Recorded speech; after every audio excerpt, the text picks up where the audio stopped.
San Fernando Cemetery number 1 holds the dearly departed. I have a few family members here who died more than 80 years ago. It also offers an opportunity for the living. Once a week, a man named Joe strolls in for charity. Most people find it out of the ordinary, but somebody has to do it, I think. In the assembly of graves, where Mary stands like a rock over those resting in peace. Through no other fault other than just time, some of the stones needed the most care. A Catholic college history professor connects to the chore of his choosing.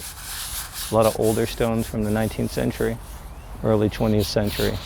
You don't have to scrub hard. He cleans tombstones in the historic cemetery voluntarily. Most people don't pick up a hobby in a graveyard. This is a great equalizer. My dad used to say, or my grandmother used to say, allá vamos, which means in Spanish, we're all headed that way. So Joe, who asked us to conceal his identity, started scrubbing graves 2 years ago. He saw time's toll on the headstones. Some cracked, lacking an arm, even headless. if you look at some of them, there's no one alive who ever met these people. Their last of kin or next of kin who knew them in life are long gone.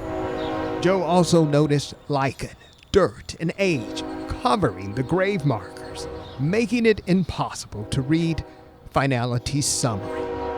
To me, it was kind of a shame that you can't even read the lettering anymore. He formed a bucket brigade of sorts, paying for the all-natural cleaners out of his pocket. Each week, Joe commits to 4 to 5 fungus-covered tombstones. I don't move anything, I just use water and a brush. His spray bottles spit out a mist in the same area where tears have watered the ground in sorrow. Then the 44-year-old washes away filth, revealing restoration.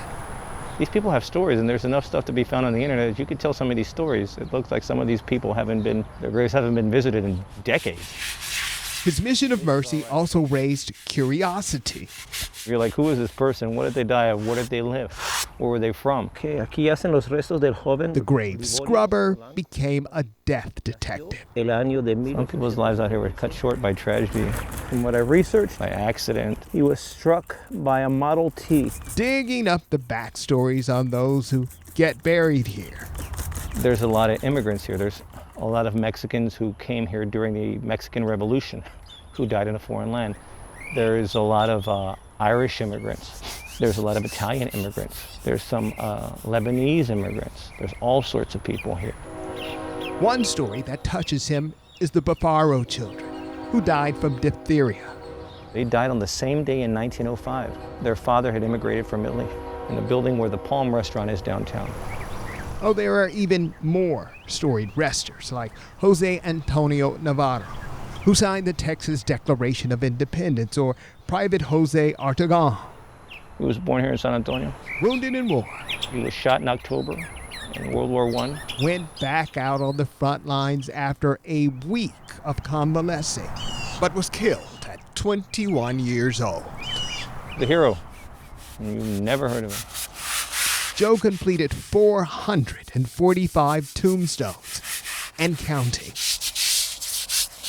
The big ones, like a big one over there, takes about an hour to start, from start to finish. Then you come back and you maintain and you spray this chemical I use, and within 2 or 3 months, they're tip-top.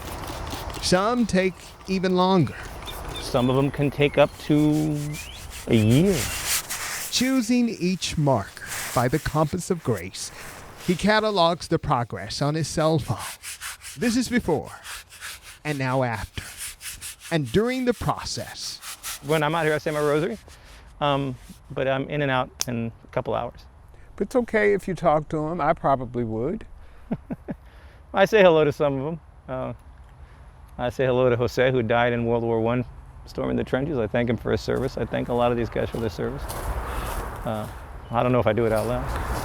So, if circumstances lead you to San Fernando Cemetery number 1, I'm not here at night with the torch, right?